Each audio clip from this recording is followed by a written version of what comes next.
এখন আমরা তোমাদের সাথে শেয়ার করব রবিউল আউয়াল পার্ট 2। বিকেলে তো হবে প্রতিযোগিতা, তাই আমি আর বেস্টি এক চুটকি মেরে রেডি হয়ে চলে এলাম। প্রথম প্রতিযোগিতায় ছিল আজান।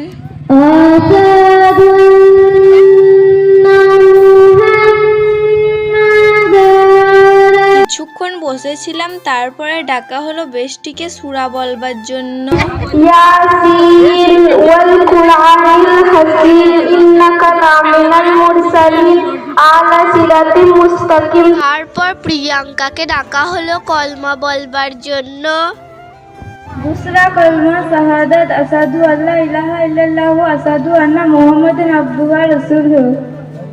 অনেকেই বলেছিল, বাট তোমাদের সাথে তো অত শেয়ার করতে পারবো না, তাই যেটুকু পেরেছি সেটুকুই তোমাদের সাথে শেয়ার করবার চেষ্টা করেছি। আসরে নামাজের সময় হয়ে গিয়েছিল, তাই জিরা গিয়েছিল নামাজ পড়তে। আমাদেরকে এদিক দিয়ে কাকা নিয়ে যাচ্ছে একটু ঘুরতে। তারপর এসে দেখলাম আবার প্রোগ্রাম শুরু হয়ে গেছে।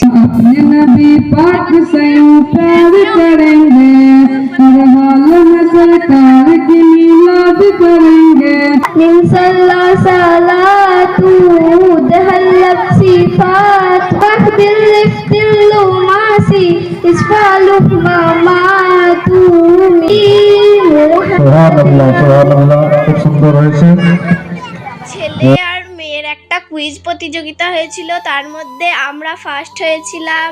আমি আর বেস্টি দুজনেই খুব ভালোই ফল করেছিলাম। আমরা এইবারেও পার্টিসিপেট করেছি, ইনশাআল্লাহ এর পরের বারেও পার্টিসিপেট করব। সব কিছু করার পর এরপর আমাদের হবে জলসা।